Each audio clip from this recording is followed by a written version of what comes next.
अहो कुठं चाललाय? इथंच थांबा, मी जरा गल्लीत हळदी कुंकवाचा कार्यक्रम आहे तिकडे चालले. लेकरू घरात एकटाय, लेकराकडे लक्ष ठेवा. बरोबर.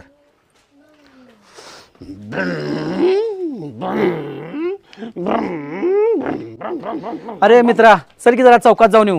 नाही रे मित्रा, घरात मुलगी एकटीच आहे, मी नाही येऊ शकत बाहेर. त्याला काय होतंय, बसते खेळत, लगेच जाऊन येऊ 5 मिनिटात. परवा मालेगावमध्ये काय घडले माहीत आहे ना? ती चिमुकली घरातल्या अंगणात एकटीच खेळत असताना. हो माहित आहे की. त्यामुळं आजपासून मी ठरवलंय, मी माझ्या मुलीला एकटं सोडणारही नाही आणि कोणावर विश्वासही ठेवणार नाही. होय मित्रा, अगदी बरोबर आहे तुझं. तर माझ्या भावांनो आणि माझ्या ताईंनो, तुम्हाला हात जोडून कळकळीची विनंती आहे, मुलींच्या बाबतीत आई वडील भाऊ बहीण जर सोडले तर या जमान्यामध्ये कोणावरच विश्वास ठेवू नका. भावांनो आणि माझ्या ताईंनो, अशा वाईट वृत्तीच्या लोकांपासून